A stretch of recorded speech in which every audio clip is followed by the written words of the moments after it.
Learning with Wasim में आपकी खिदमत में हाज़िर हूँ। हमेशा की तरह इस ख्वाहिश और दुआ के साथ खुश रहें, मुस्कुराते रहें। तो आज मैं आपको विज़िट करा रहा हूँ शाही हमाम का। ये वो हमाम था जो मुग़ल बादशाह आज से 400 साल पहले इस्तेमाल किया करते थे। और अच्छी बात यह है कि इसमें सारी चीज़ें आज भी एज़ इट इज़ प्रिज़र्व करके रखी हुई हैं। और इसमें एक बड़ा अच्छा वर्ल्ड सिटी वालों ने देखने के लिए ऊपर एक रनिंग पाथ बना दिया है, जिसमें से आप ये देखते हुए एंजॉय करते हुए जा सकते हैं। तो देखिए, ये सारी इसकी आर्च बनी हुई है पुरानी, और ये पूरा पाथ है जो कि पहले कच्चा था, और इसके ऊपर इन्होंने जो लोगों के देखने के लिए, टूरिस्ट के लिए एक स्टील का बना दिया, ताकि नीचे का ओरिजिनल पाथ भी मौजूद रहे और आप ये सारी चीज़ को एंजॉय भी कर सकें। ये मेन स्विमिंग पूल है, जहाँ बेसिकली पानी की अरेंजमेंट होती थी। और ये बड़ा खूबसूरत हमाम कहलाता था, जो कि सिर्फ शाही इस्तेमाल के लिए था, रॉयल यूटिलाइजेशन के लिए। और इसमें ये इसकी झरोका बना हुआ है, जहाँ से आपको बाहर पूरा बाज़ार नज़र आता था और दिल्ली गेट का नज़ारा मिलता था। अब हम इसको अंदर से देखते हैं। तो ये इसकी एंट्रेंस, मज़ीद अंदर स्विमिंग पूल के अंदर जाने के लिए एंट्रेंस थी इसकी। और इसमें जब आप अंदर जाते हैं तो आपको मज़ीद खूबसूरती नज़र आती है, और ये आपको इसकी मज़ीद खूबसूरती नज़र आती है। और अगर आप इसकी सही पेंट की खूबसूरती देखना चाहें तो आपको अंदाज़ा होगा कि ये वो खूबसूरती है। इससे आपको अंदाज़ा होगा कि किस कदर खूबसूरत काम इस पे पेंट का और टाइल्स के ऊपर, और फिर उसके ऊपर ख़त्ताती का, और फिर उसके ऊपर कलरफुल पेंटिंग की हुई है। और अच्छी बात यह है कि वर्ल्ड सिटी वालों ने ये सारा कुछ प्रिजर्व किया है, ताकि आने वाली नस्लें इससे महसूस हो सकें। तो बिल्कुल सामने आप देख सकते हैं, क्या खूबसूरत पेंटिंग है।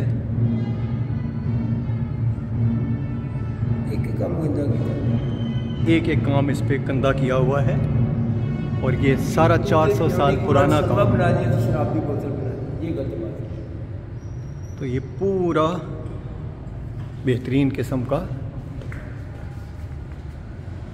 और ये इसमें उस ज़माने में जो यहाँ से टॉयज़ और दूसरी चीज़ें निकली थी, वो भी, उसको भी प्रिज़र्व कर दी गई हैं, ताकि आने वाले वक्तों में लोग इसको देख सकें और एंजॉय कर सकें। इसमें स्पेशली ये जो ऊपर बने हुए हैं, इसको पंजाबी में गुग्गू घोड़े कहते हैं, और ये वो बच्चों के टॉयज़ हैं जो मिट्टी से बनते थे। इसी तरह ये कुछ उस ज़माने की पेंटिंग्स हैं जिनको प्रिज़र्व कर दिया गया है। और आप देखें, पूरे हमाम में हर तरफ बड़ी खूबसूरती के साथ इन्होंने सारी चीज़ों को पेंट किया हुआ था, जिसको अब गवर्नमेंट ने प्रिज़र्व किया है, और ये एक बड़ी अच्छी काविश है। और ये ऑलरेडी यूनेस्को ने इसको प्रिज़र्व करके इसको मेरिट अवार्ड दिया है कि आपने इसको अच्छी तरीके से मैनेज किया है। अब आप इसमें मज़ीद जब नीचे जाते हैं तो आपको मज़ीद इसका ख़ास शाही हमाम का रास्ता नज़र आता है। तो इससे हम मज़ीद नीचे जाते हैं, और देखें पूरा थ्रू आउट इसमें पेंटिंग्स और बेहतरीन किस्म की कुंदाकारी की गई है, निशें बनाई हुई हैं। और ये सामने ये इसमें वाटरफॉल, ये इसमें आबशार थी, जो कि बाकायदा प्रैक्टिकली इस्तेमाल होती थी।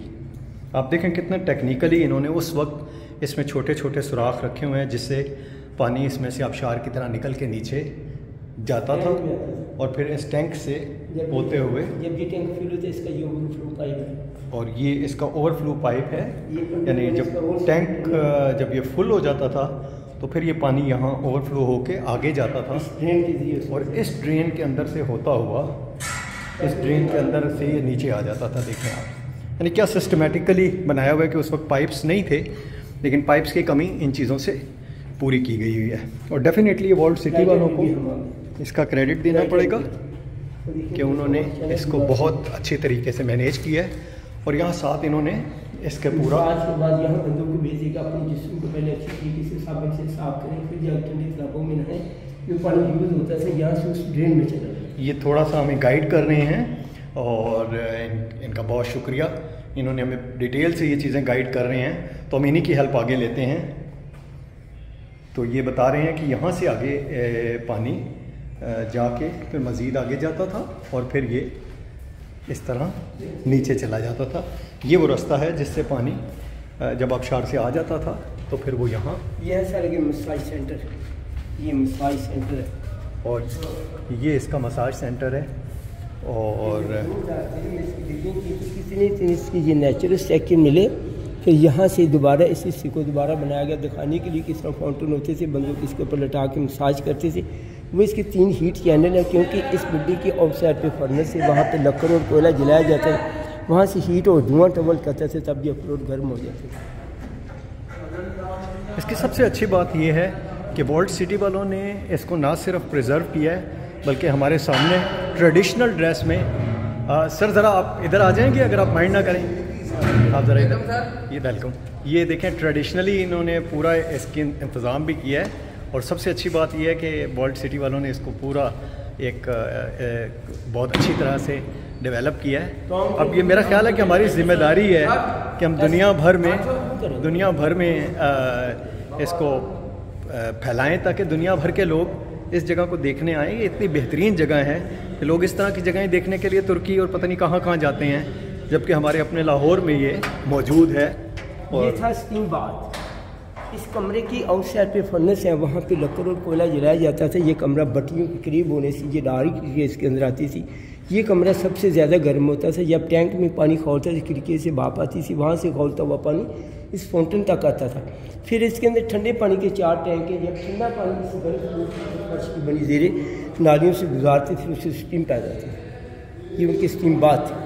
तो ये आपको ये बता रहे थे कि उस ज़माने में भी पूरा स्टीम बाथ का इसका सिस्टम रखा गया था, ताकि इसके अंदर वो एक प्रॉपर स्टीम बाथ, या जिसको आज के दौर में आप, ये था टर्किश बाथ है, रोमन स्टाइल। इसके अंदर 21 हमाम थे, 8 फॉर कूल, 8 फॉर हॉट और 5 हमाम। ये स्टीम बाथ है, जो कि मुगलों के बाद सिखों ने इसे कुछ अर्सा हमाम के तौर पर यूज़ किया। बाद में इसको तोड़ फोड़ के जो टप थे, टैंक थे, फारे थे, सब कुछ उतार लिया गया, इनको मलबे से बंद कर दिया गया। मलबा वो डाला गया था। यहाँ कच्चे बर्तनों को भट्टियों में पकाया जाता था। जब 2013 में नॉर्वेजियन एम्बेसी इस्लामाबाद ने फंडिंग की, आगा खां फाउंडेशन को प्रोजेक्ट मिला, फिर उन्होंने सर्वे की, फिर इसकी डिगिंग की। जब डिगिंग की तो इसकी ये नेचुरल चीज़ें ये पहले तो जो मिले, फिर इनको इतने से को कवर कर दिया, दिखाने की ये सारा कवर्ड होता था। बहुत अब देखना दीवारों के भी कान होते हैं जी, वो है ना मुहावरा जी, यहाँ कि वो मुहावरा सच हो जाता है कि वाकई दीवारों के कान होते हैं। जैसा कि आप जानते हैं कि बादशाहों के ज़माने में उनको अपनी सिक्रेसी का बहुत ख्याल करना पड़ता था, इंटेलिजेंस का। तो ये बता रहे हैं कि जिस तरह दीवारों के कान होते हैं, तो यहाँ भी हर चीज़ वो उसके लिए एक ऐसी बेहतरीन इंटेलिजेंस थी। अगर सर आप यहाँ खड़े हैं, करके ऐसे खड़ा होने, तो ये साथ मोबाइल में बेशक मैं आपसे बात करूँगा, आपको आवाज़ आएगी। ये इसका एक एक्सपेरिमेंट दिखा रहे हैं कि दीवार पे जब आप बात करते थे,